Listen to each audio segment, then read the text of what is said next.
siamo partiti per questo ultimo giorno dell'anno.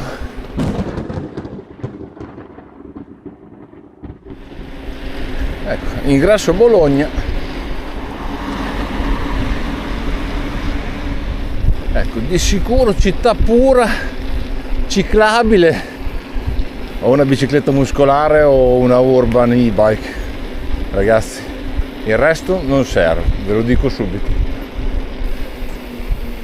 Gruppo compatto, bici da strada, gravel, IMTB.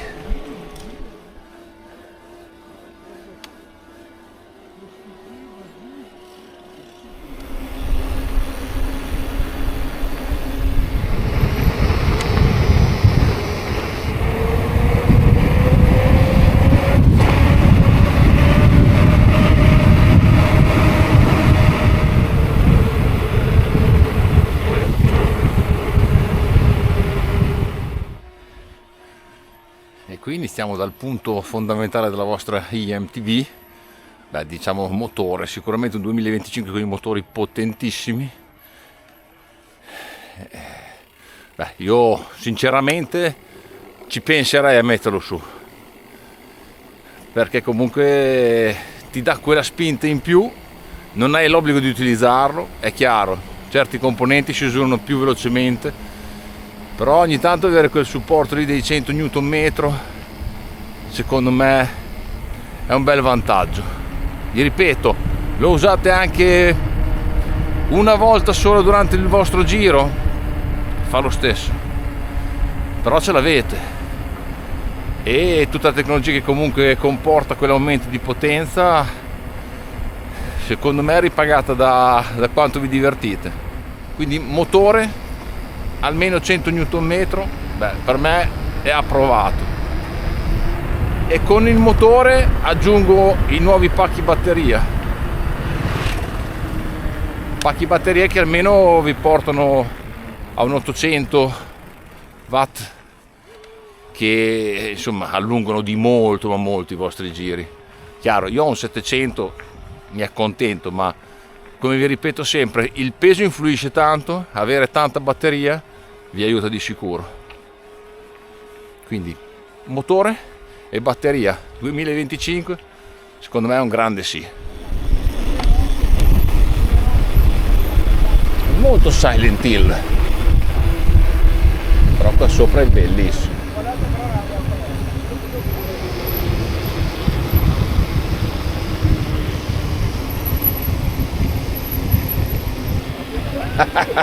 Dietro, da destra, dietro.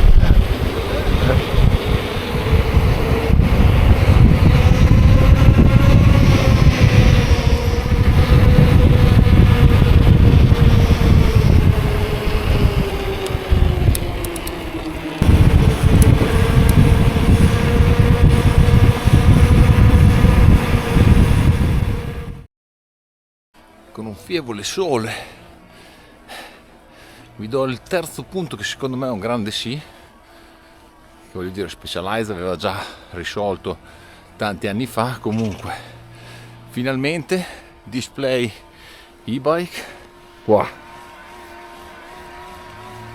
e controller piccolo, ecco, basta, non si possono più vedere quei controller delle modalità talmente grandi lì sul manubrio.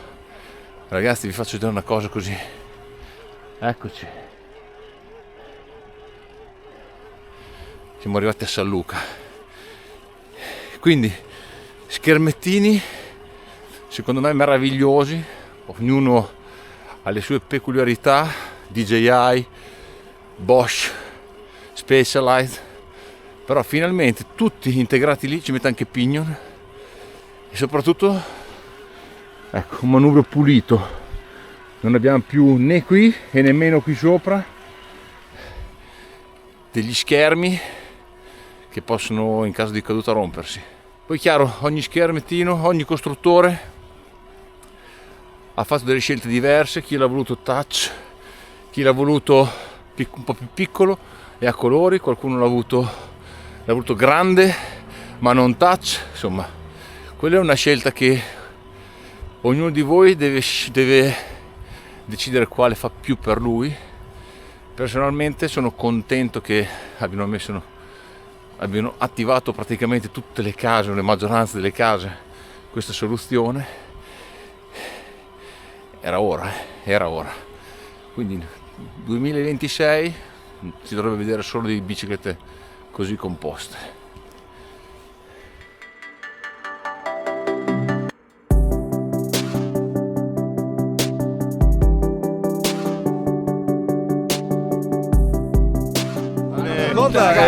Sì, ce l'ho, via. Salute ragazzi, salute, buon anno. E adesso ci lanciamo lungo la discesa, la famosissima discesa o salita delle Orfanelle. Portico di San Luca. E lungo questa discesa, che raggiunge anche il 22% di pendenza, parliamo di un altro grande sì, che è lo sviluppo degli impianti frenanti per le biciclette e anche per le nostre IMTB.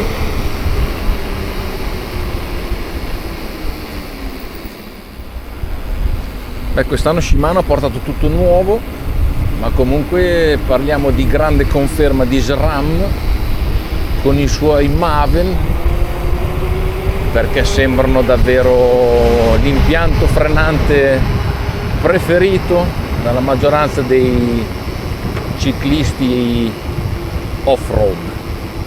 Quindi brave comunque Shimano, SRAM, ma anche tutte le altre case.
Lungo i portici di Bologna con un altro grande sì, che sono secondo me lo sviluppo dei pneumatici per gli MTB, grande innovazione in radiale di Schwalbe.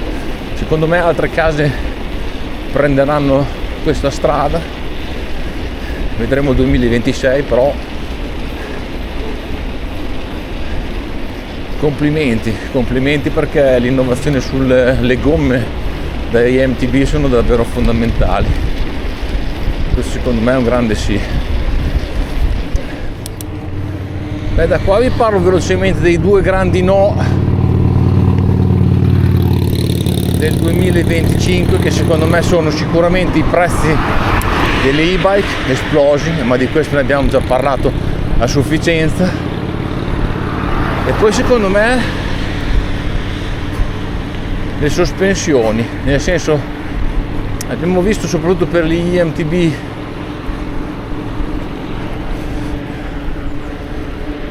la forcella rovesciata, Fox Podium, però ragazzi che prezzi!